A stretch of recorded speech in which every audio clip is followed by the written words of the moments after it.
Hi, my name is Jordan with Berkeley Nucleonics, and I'm going to show you how to power on the Model 865 RF signal generator, as well as go through its front panel. So right from the box, you have the power supply and the power cord. It's pretty simple. What you need to do is just plug the power cord to the power supply and give it a little torque to plug it in. Flip the switch on the back of the unit and it will begin to power up. Do note that it will take a few minutes for the unit to boot up. After the unit is powered on, you are greeted with the initial front panel page, showcasing the frequency, power, and phase settings. To change these settings, simply select the digit or use the knob to change the number. Or press the symbol to open the numbers tag. You can enter your numbers and select gigahertz, megahertz, or kilohertz at the end. This notifies the frequency to change, and as you'll see, the frequency has changed. The same technique applies for phase and power settings, and if you hit the RF output button at the bottom right, you notice that the output is on. The next step we have is the sweep function. Start and stop the frequency with this second tag. You can set the default time, the delay time, point and repetition, as well as the power suite.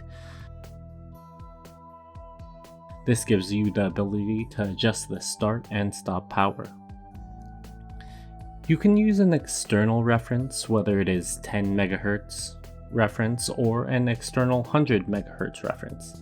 In addition, you can have a 100 MHz reference output to synchronize with your other unit. The next tag refers to the trigger menu. Notice the trigger type, mode, and source and edge are all available.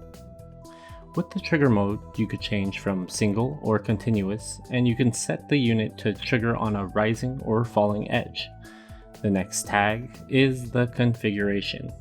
On the first tag of the configuration, you can see the device preset. Here you have the ability to set the unit back to factory default, sanitize the unit, or save the unit to a particular memory slot. Or you can actually have the option to load your last saved setting or go ahead and save your current setting on the memory slot. This menu also offers units network information, notifying you of your current IP and gateway address.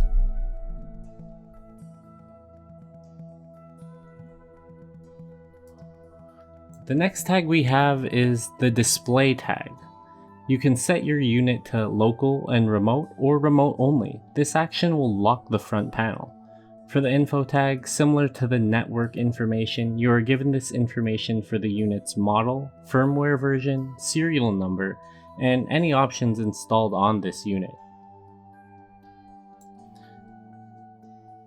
And finally, we have the test tag. The test tag will allow the user to run a self-test for the unit. If the test is successful, this message should appear on your panel. That's always great to see.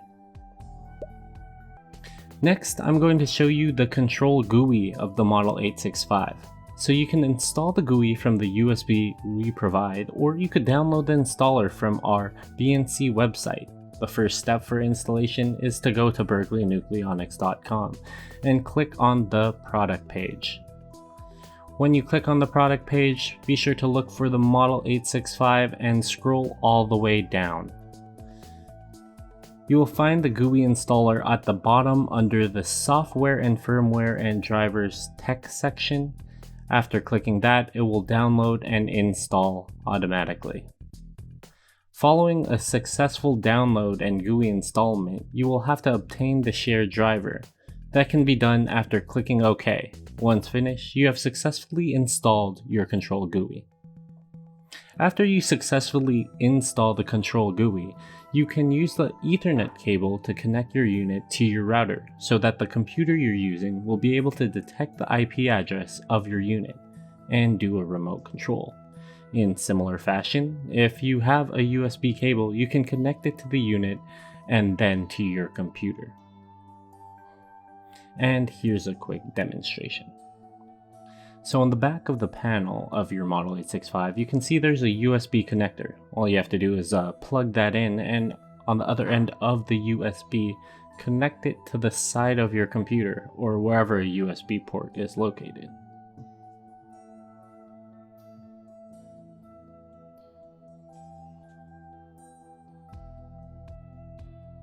Once finished, the signal generator GUI will automatically detect the connection of the Model 865. The screen should notify you that a USB connection of the Model 865 has been made, and simply click it to confirm and connect.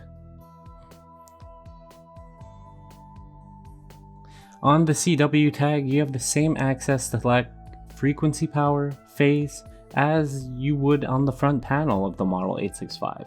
However, now you have the ability to access a list sweep option. So that was a pretty simple setup to use your Model 865. Thanks for watching.